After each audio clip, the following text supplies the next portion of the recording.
इस वीडियो के अंतर्गत हम जानेंगे एक नए संविधान की ओर। दक्षिण अफ्रीका में एक नए संविधान की ओर के हालात के बारे में हम अध्ययन करेंगे। रंग भेद के खिलाफ जब संघर्ष और विरोध बढ़ता गया तो सरकार को ये एहसास हो गया कि अब वह जोर जबरदस्ती से अश्वेतों पर अपना राज कायम नहीं कर सकती है। इसलिए गौरी सरकार ने अपनी नीतियों में बदलाव शुरू कर दिए। भेदभाव वाले कानूनों को गोरों ने वापस ले लिया और राजनीतिक दलों पर लगा प्रतिबंध और मीडिया पर लगी पाबंदी उठा ली, क्योंकि सारे जो अश्वेत लोग हैं उन सब ने इन गोरों के खिलाफ संघर्ष करना शुरू कर दिया, विरोध करना शुरू कर दिया था।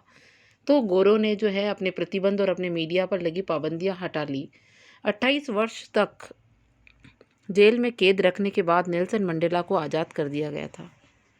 ठीक है, आखिरकार 26 अप्रैल कब 26 अप्रैल 1994 को मध्य रात्रि को दक्षिण अफ्रीका गणराज्य का नया झंडा लहराया जब नेल्सन मंडेला जेल से बाहर आए और ये दुनिया का एक नया लोकतांत्रिक देश बन गया।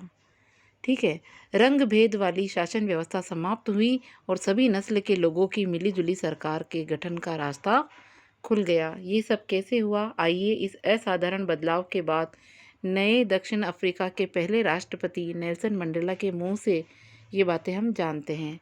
तो नए दक्षिण अफ्रीका के पहले राष्ट्रपति है नेल्सन मंडेला, और नेल्सन मंडेला ने क्या कहा है उसे हम सुनते हैं।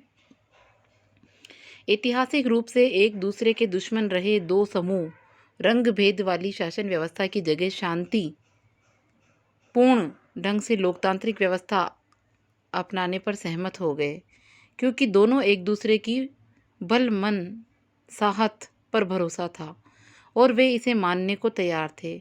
मेरी कामना है कि दक्षिण अफ्रीकी लोग कभी भी अच्छाई पर विश्वास न छोड़े और इस बात में आस्था रखें कि मनुष्य जाति पर विश्वास करना ही हमारे लोकतंत्र का आधार है। मनुष्य जाति पर विश्वास करना ही हमारे लोकतंत्र का आधार है, ऐसा नेल्सन मंडेला, जो कि पहले अश्वेत राष्ट्रपति हैं, उन्होंने बोला। नए लोकतांत्रिक दक्षिण अफ्रीका के उदय के साथ ही अश्वेत नेताओं ने अश्वेत समाज से आग्रह किया, यानी जो अश्वेत नेता लोग थे, उन्होंने समाज से क्या आग्रह किया कि सत्ता में रहते हुए गोरे लोगों ने जो जुल्म किए, काले नेताओं ने क्या बोला है, अश्वेत नेताओं ने क्या बोला है समाज के लोगों को कि सत्ता में रहते हुए गोरे लोगों ने जो हम पर जुल्म किए उन्हें वे सब भूल जाओ और गोरों को माफ़ कर दो। उन्होंने कहा कि आइए अब सभी नस्लों तथा स्त्री पुरुष की समानता, लोकतांत्रिक मूल्यों, सामाजिक न्याय, मानवाधिकारों पर आधारित नए दक्षिण अफ्रीका का हम निर्माण करें।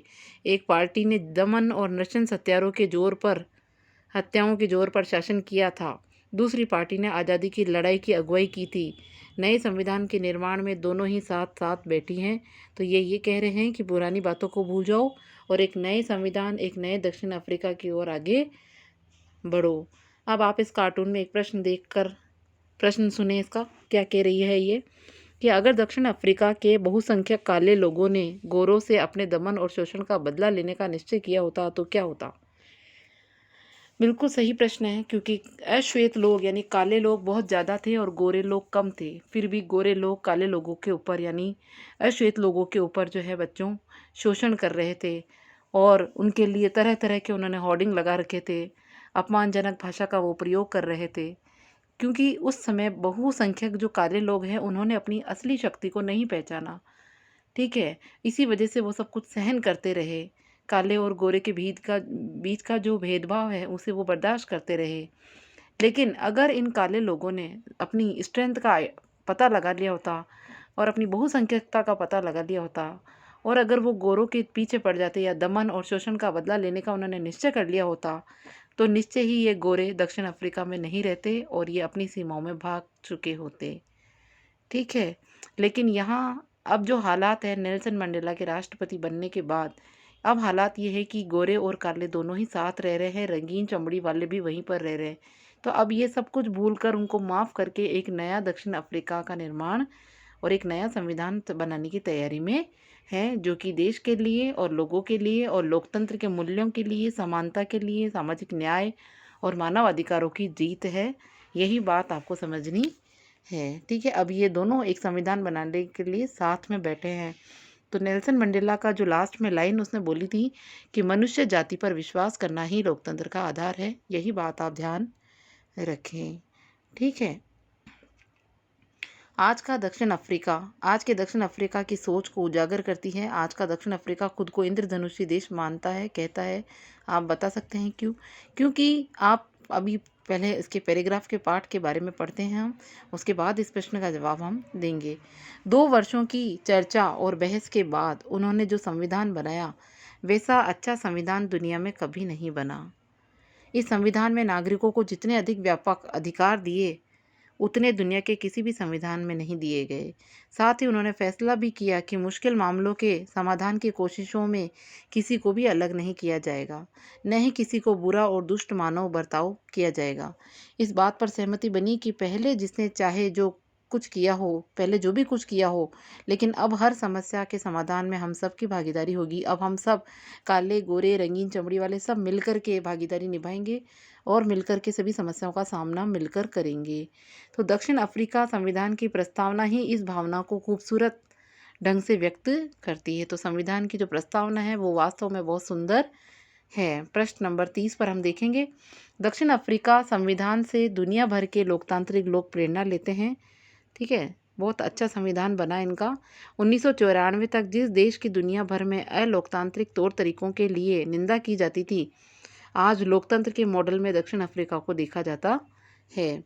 ये काम दक्षिण अफ्रीकी लोगों द्वारा साथ रहने, साथ काम करने के दृढ़ निश्चय और पुराने कड़वी बातों को भुलाकर इंद्रधनुषी समाज बनाने में एक सबक के रूप में प्रयोग करने की समझदारी दिखाने के कारण संभव हुआ।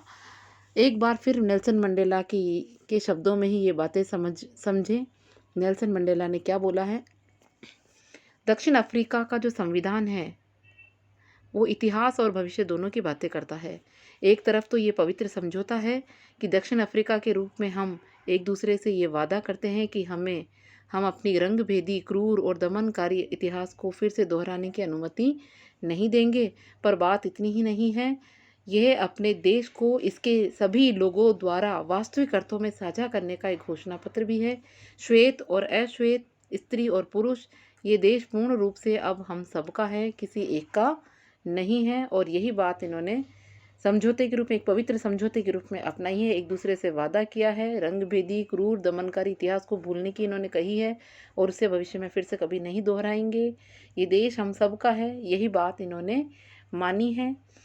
अब आप इसके प्रश्न की ओर आइए कि ये इंद्रधनुषी रंग का क्या मतलब है। इंद्रधनुषी रंग कहता है क्योंकि आपने देखा कि अब यहाँ पर गोरे भी हैं, काले भी हैं, रंगीन चमड़ी वाले भी हैं, उसके अलावा और जो भी लोग यहाँ पर आए हैं उन सब का यहाँ पर स्वागत किया गया।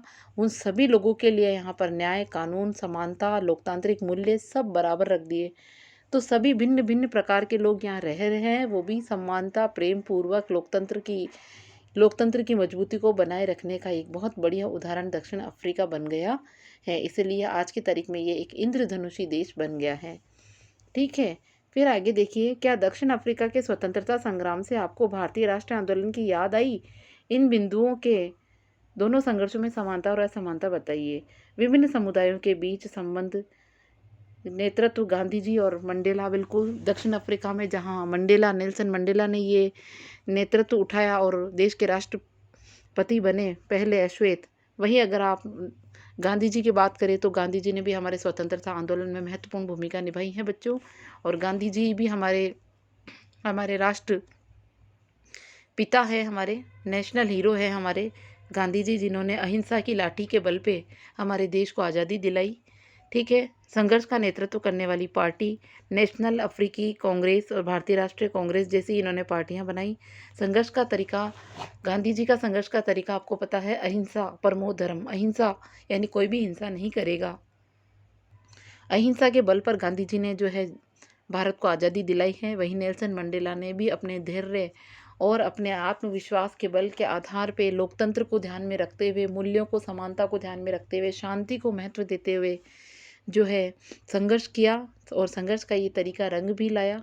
आज रंगीन दक्षिण अफ्रीका बन चुका है, सब लोग साथ हैं, शांति चाहते हैं और एक ही मंच पर बैठ कर के कार्य कर रहे हैं। चाहे अश्वेत हो, चाहे गोरे हो, चाहे स्त्री हो, चाहे पुरुष हो, सभी का मकसद एक ही है, मानव के अधिकार, सबके साथ समानता का व्यवहार और दक्षिण अफ्रीका और भारत को दोनों को समान मानना, अपना मानना, उपनिवेशवाद का चरित्र, ये सभी बातें बिल्कुल सही हैं।